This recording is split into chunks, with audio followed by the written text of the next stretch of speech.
Bonjour, chapitre C6, comparer la force des acides et des bases. On commence par la définition de la constante d'acidité Ka d'un couple acide-base. Eh bien, cette constante d'acidité est la constante d'équilibre associée à la transformation entre la forme acide AH du couple et l'eau. Cette transformation est modélisée par la réaction d'équation AH plus H2O en équilibre avec H3O plus A-. L'expression de la constante d'acidité Ka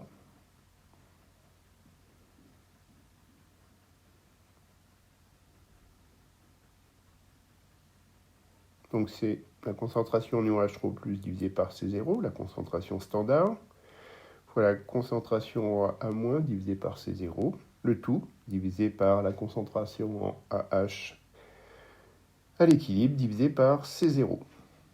Et le pKa est donné par moins log de Ka. Les unités SI, les concentrations en mol par litre, C0, concentration standard 1,0 mol par litre, et la constante d'acidité, comme les constantes, est adimensionnée. L'estimation de la valeur de Ka par une mesure de pH, donc l'activité expérimentale. 1.3, constante d'acidité de l'eau, produit ionique de l'eau. La constante d'acidité de l'eau est notée Ke, c'est la constante d'équilibre associée à la réaction de l'eau forme acide sur l'eau forme base. Donc dans ce cas-là, les couples en présence, donc l'eau acide appartient au couple H2O, HO-, et l'eau base appartient au couple H3O+, H2O. D'où la réaction H2O plus H2O en équilibre avec H3O+, plus HO-. Donc cette réaction est appelée autoprotolyse de l'eau. Réaction appelée autoprotolyse de l'eau. Son expression, Ke, c'est concentration en ion H3O+, fois la concentration en ion HO-. Alors je donne l'expression simplifiée, je ne mets pas les C0. Et Ke est le produit ionique de l'eau. Sa valeur, à 25 degrés Celsius, est 1,010-14, et le pKe est égal à 14. Réaction d'un acide avec l'eau. Et on va commencer par les acides forts. Composition et pH d'une solution d'acide fort. Un acide fort est un acide dont la transformation avec l'eau est quasi totale ou totale. Le taux d'avancement final, Xf sur Xmax, est alors égal à 1, ou très voisin, et dans ce cas-là, on a Xf égale Xmax. On met donc une simple flèche entre les réactifs et les produits de la transformation. Composition finale de la solution. Composition finale de la solution. On prendra l'exemple de l'acide chlorhydrique. Donc l'acide chlorhydrique résulte de la réaction du gaz chlorure d'hydrogène avec l'eau. On peut dissoudre jusqu'à environ 450 litres de gaz par litre de solution. Je construis le tableau d'avancement. La réaction étant quasi totale, on a la quantité finale de HCl qui est égale à 0. Et par conséquent, les quantités de H3O+ et de Cl- sont égales à Xmax. Je divise par le volume V de la solution et j'obtiens N initial moins Xmax sur V égale 0, avec N initial sur V qui est égal à C, la concentration en soluté apportée. Donc j'aurai C égale à Xmax sur V. Donc la concentration en ion H3O+ finale égale à la concentration en ion Cl- finale est égale à Xmax sur V égale C. D'où la concentration en ion H3+ finale égale C. Ce dont j'ai besoin pour le pH de la solution. pH égale, pH égale moins log de la concentration en ion H3+, donc je peux écrire que c'est égal à moins log de C. Donc un acide sera fort si le pH de sa solution vérifie pH égale moins log de C. Composition et pH d'une solution d'acide faible maintenant. Un acide faible est un acide dont la transformation avec l'eau est non totale. Dont la transformation avec l'eau est non totale, ce qui conduit à un équilibre chimique. Le taux d'avancement final XF sur Xmax inférieur à 1, donc XF inférieur à Xmax. XF inférieur à Xmax, on met donc un double harpon entre les réactifs et les produits de la transformation. Composition finale de la solution. Donc la réaction de l'acide faible sur l'eau et tableau d'avancement.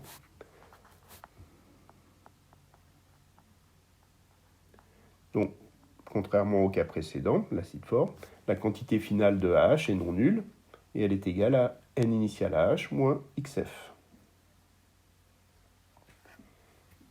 De même, je divise par le volume V de la solution.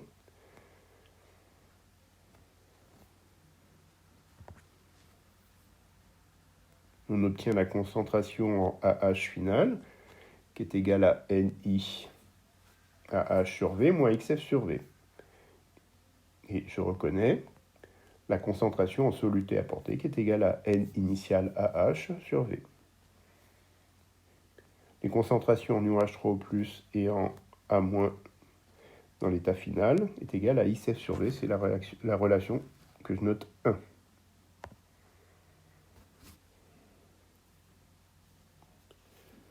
D'où la concentration en AH finale qui est égale à la concentration C en soluté apportée moins la concentration en ion H3O+ finale.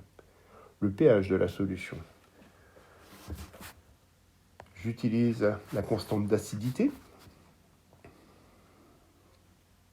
À partir de cette expression, je peux exprimer la concentration en ion H3O+ finale qui est égale à Ka fois la concentration en AH finale sur la concentration en A- finale.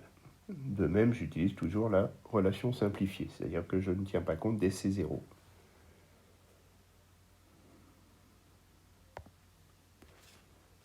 Donc le pH est moins log de la concentration en ion H3O+, ça me donne moins log de Ka, moins log de la concentration en AH finale sur A- finale. Donc je vous rappelle que log de A fois B, c'est log de A plus log de B, donc j'avais un signe négatif, ce qui me donne moins log de K, moins log de la concentration en AH sur A-. D'où l'expression du pH qui est égale à pKa plus log de la concentration de A- finale sur la concentration en AH finale. Je peux donner aussi la relation générale pour un couple acide-base faible. pH égale pKa plus log de la concentration de la base dans l'état final sur la concentration de l'acide à l'état final. Détermination de taux d'avancement final. Donc on cherche une relation entre C, taux et Ka. Je réécris la constante d'acidité de précédemment. J'avais concentration de la concentration en ion H3O+ qui est égale à la concentration en A-. Donc quand je vais remplacer dans Ka, je vais avoir concentration en H3O+ au carré divisé par la concentration en AH finale. Taux égale XF sur Xmax et la concentration en ion H3O+ égale à XF sur V.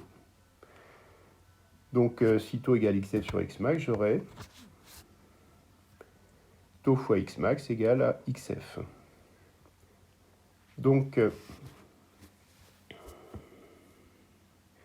H3O+ final qui est égal à taux fois Xmax sur V qui me donne taux fois C.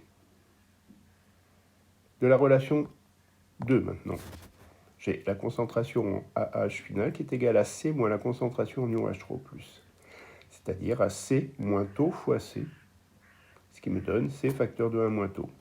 En replaçant dans Ka, j'obtiens, in fine, Ka égale 1 moins taux. Pardon, K est égal à C taux carré sur 1 moins taux. Je multiplie maintenant K par le dénominateur, ce qui me donne l'équation du second degré suivante, C fois taux carré plus Ka fois taux moins Ka égale 0. Donc le taux d'avancement final est solution de cette équation du second degré. 2.3 force des acides, donc voir axe des pKa en la section 3.3. Donc l'axe des pKa où je mettrai à la fois les acides et les bases. H3+ est l'acide le plus fort en solution. À 25 degrés Celsius, le pKa du couple est égal à 0.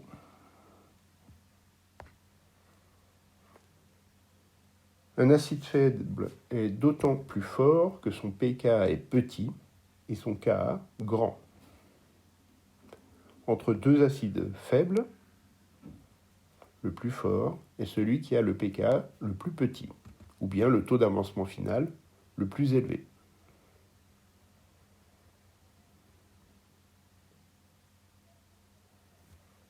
Solution courante d'acide. Donc un petit tableau. Donc on a l'acide chlorhydrique, l'acide nitrique, l'acide éthanoïque. Dans le cas de l'acide chlorhydrique, les espèces dissoutes sont H3O+ aqueux et Cl- aqueux, H3O+ aqueux et NO3- aqueux pour l'acide nitrique, et CH3COH aqueux pour l'acide éthanoïque.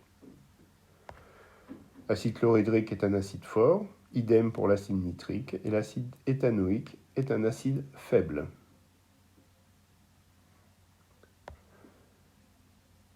Section 3, réaction d'une base avec l'eau. Base forte, base faible. Une base forte est une base dont la transformation avec l'eau est totale ou quasi totale. Dans ce cas-là, le taux d'avancement final est voisin de 1. Et on met une simple flèche entre les réactifs et les produits de la transformation.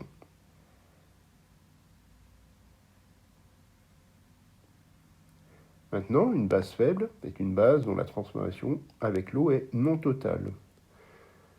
Le taux d'avancement final est inférieur à 1, et donc on aura XF inférieur à Xmax. Et on met un double harpon entre les réactifs et les produits de la transformation.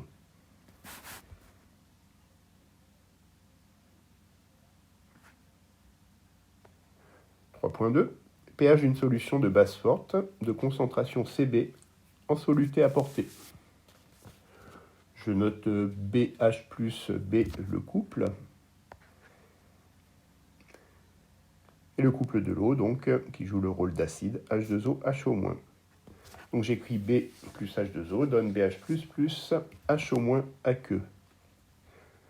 Je construis un tableau d'avancement. À l'état final, la quantité finale de base sera nulle, ou quasi nulle, ce qui veut dire que la quantité initiale de base moins Xmax est égale à 0, d'où Xmax est égal à N initiale de la base. Je divise par V afin d'avoir les concentrations.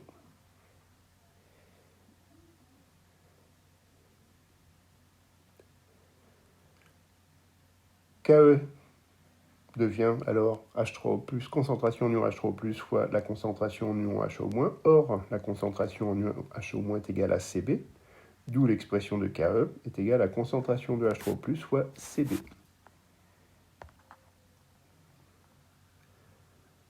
J'exprime la concentration en ion H3O+, pour avoir le pH. Je prends l'opposé du logarithme de la concentration en ion H3O+, qui me donne, in fine, pKe plus log de Cb, avec Cb en mol par litre, et la concentration standard, 1 mol par litre. Bon, j'écris la relation si je tenais compte de la concentration standard. Bon, on remplace par 1. Force des bases. La base la plus forte en solution aqueuse est l'ion hydroxyde, HO-. À 25 degrés Celsius, le pKa du couple H2O HO- est égal à 14. Une base faible est d'autant plus forte que son pKa est grand et son Ka petit, et donc taux grand.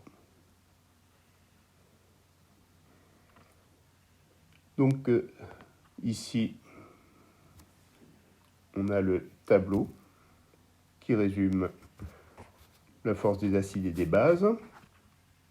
Donc pKa croissant, Ka en sens opposé, puisque pKa égale moins log de Ka, et quelques exemples d'acides faibles et de bases faibles.